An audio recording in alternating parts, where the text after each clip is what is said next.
David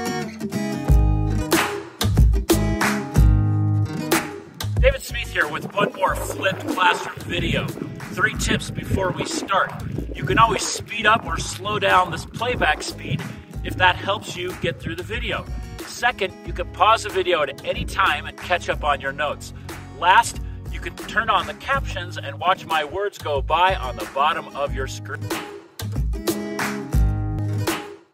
Today's topic covers how to use a loan repayment table to figure out the correct monthly payment for a loan with a given amount borrowed, a given interest rate, and a given period over which it must be paid off.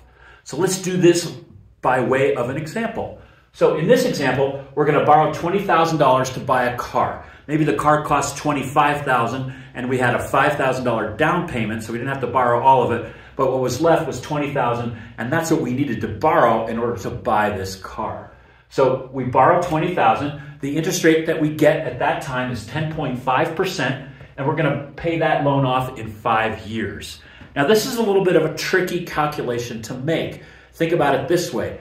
You make your first monthly payment, and that's going to lower the balance of your loan, like it should. But then the next month, the balance of the loan is lower, and so your monthly payment will pay off more principal because the interest is going to go down. So there's a lot of moving pieces in there. Even if you made a table, it would be hard to figure out how to pay that loan off with one constant payment over 5 years and have it account for the varying amounts of principal and interest that would be in that payment. So fortunately, we have a trick to do that with a repayment table, and I'm going to show you how to do that. But first, here's what we need to find. We need to find the correct monthly payment that pays off the principal and interest in 5 years. Second, we want to find the total of all payments. So even though we borrowed $20,000 to buy this car, we're going to pay back more than that because we pay back the 20 plus whatever interest accrues over the life of the loan. Finally, we want to find the total interest paid. That's the cost to us for borrowing $20,000. So there are other ways to do this calculation. If you're good at spreadsheets, you can use spreadsheet functions. They will help you do this calculation. You can also go online and find online calculators for specific types of purchases like cars, like homes, things like that. So what I'm going to do is jump onto my computer, show you a loan repayment table, and show you how to use it to solve this question. Okay, here we are looking at the table I mentioned just a second ago. Now, this table is kind of an interesting table. If you look at the top, it says monthly payment per 1,000 units of currency. And just to know, this comes from our math textbook. That's the Hayes and Harris Mathematics 9. It's the MYP program. And I use this textbook, even though it's out of print. It's a great book. Lots of good stuff in there. High quality product from these publishers. So, check this out. So this table basically lets us look at a bunch of different interest rates and looks at, so that's this. So we can compare loans that are at 10%, 10.5%, 11%, 11.5, etc. So these are the columns. And then the rows are how long do you want to take to pay the loan off? Or what says here is the loan term. Now that's listed in months because some loans aren't paid off in even yearly terms, like for example, 18 months, that's going to be a 1.5 year loan. So you might use a table like this to help a friend figure out how to pay you back if they borrowed some money from you. So total monthly payments per 1,000 units of currency. Now, if you remember from the example we started up on the board there, we have somebody buying a car for $20,000 and they're paying it back at 1.5%. Now, if you'll remember, the loan term, that was a 5-year loan. So how many months is that? That would be 5 times 12 months per year, or 60 months. So we scoot down the 10.5% column, and we go all the way, in this case, down to the bottom, because that's where the 60 months are. So with this number here, this 21.4939, that tells us that every $1,000 they borrow is going to generate a $21.49.39 payment. So remember that number, 21.4939.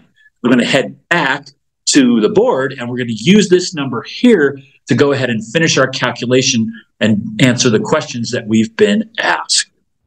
Okay, now that we've taken a look at the table and we got some information, we're back at the board and we're going to finish up our calculation. So the first thing, I want to summarize what our scenario is.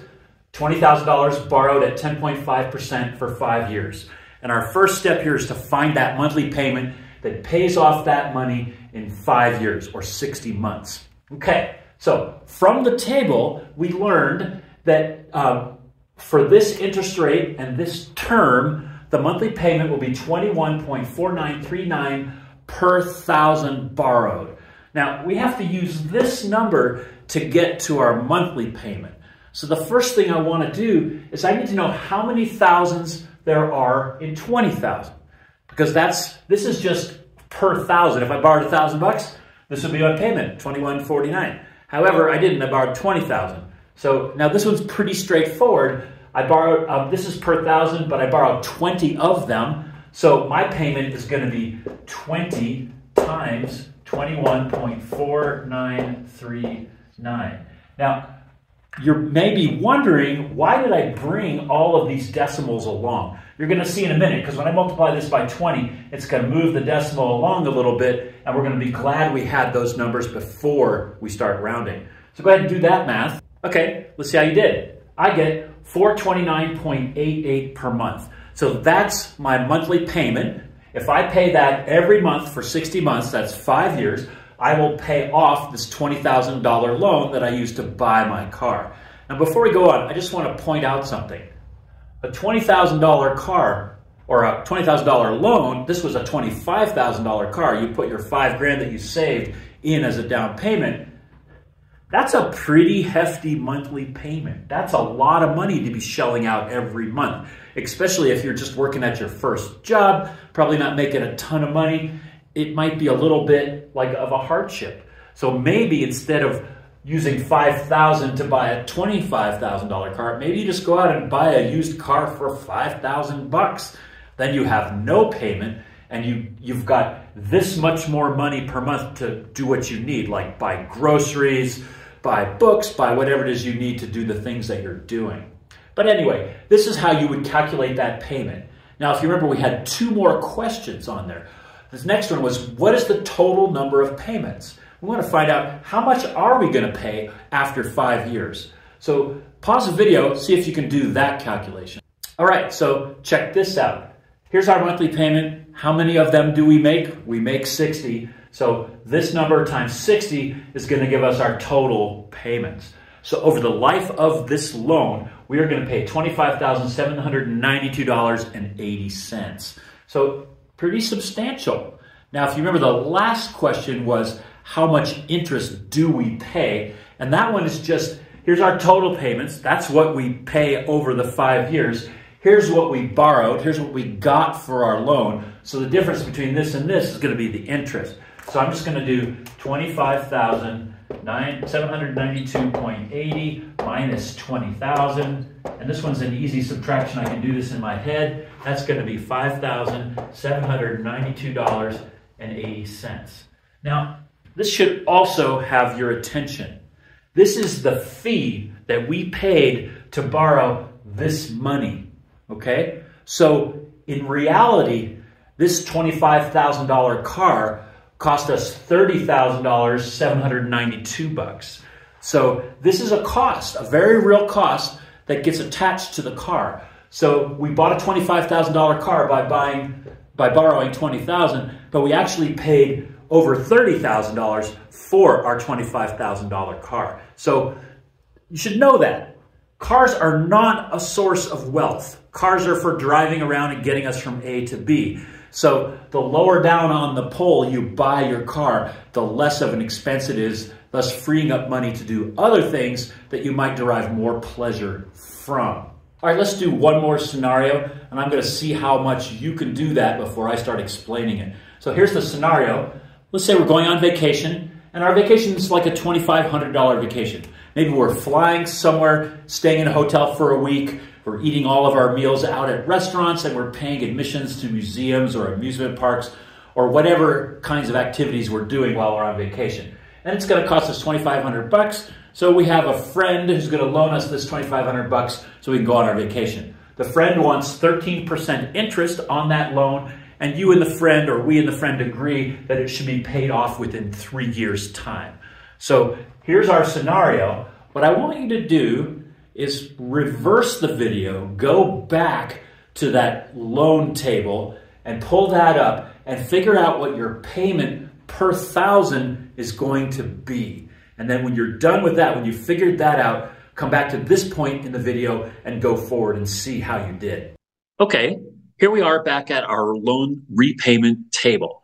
And let's remind ourselves of the scenario that we arrived with. That is a $2,500 loan at 13%. So I'm going to go to my 13% column right over here on the right, and I'm going to zip down to the row for 36 months. That is 3 years. And I got 33.6940. So that's my monthly payment per thousand borrowed. So that's $33.6940 per thousand. So make a note of that number, and now we're going to pop back onto the board and we'll finish up this problem. All right, so from the table, we got 33.6940 per thousand. So that's our amount. I'm keeping all the decimals because I want to round at the end. All right, so this is per thousand. We've borrowed $2,500. So how many thousands are there in 2,500? That's 2.5. So we're going to go 2.5 times this number. 2.5 times 3.6940. Pause the video, do that calculation. So when I do that, I get $84.24 per monthly payment that will pay off our $2,500 in 3 years. So second one, how much do you pay total for this loan? Okay, so paying your friend back for the $2,500, you're paying them $84.24 a month for 3 years. So that's 36 payments. So I'm just multiplying that monthly by 36 to get a total of what you pay back is $3,032.46. So now, how much interest do you pay on this note? Pause the video and do that calculation. All right, if you remembered that you just have to subtract the original loan amount from the total of all the payments to get your interest, you were right. So what I did is I just took the total I paid back, I subtracted what I borrowed, and I got $532.46. So check this out. Because I borrowed money, this vacation cost me $532 more than I actually spent. So I budgeted this as a $2,500 vacation, but by the end of 3 years, I actually paid over $3,000 for this vacation. Now, whether that makes sense for you or not, only you can decide, but you should know that when you borrow money, there's an extra cost that's kind of hidden. Now, one last word of advice. When you finance things, people who try to sell you the financing, or they're selling you the car or the vacation, they will focus on the monthly payment. And they're going to say, it's only $84 a month. You can afford that. You can go on this fancy vacation for $2,500 because you're only going to pay $84 a month. They're not going to talk about this number or this number because those are the true costs and they look a little bit more serious than this monthly payment. This is particularly true of cars. You go buy a car and that salesperson is going to say, they're going to say out of the gate, what kind of a monthly payment do you think you could handle? And really, that's not the question that you want to answer. You want to focus on the interest rate. You want to get that down as low as you can, and you want to get the amount you borrow down as low as you can. The payment will work itself out. If you do a good job of lowering your loan amount, the amount you borrow, or the price of the car, or the price of the vacation, if you focus on getting that down and focus on getting your interest rate down, then your payment will automatically be less, and you can decide whether that payment is what you want. So don't let them talk you into something based on payment. Focus on what you borrow and what the interest rate is. That's the way to do that.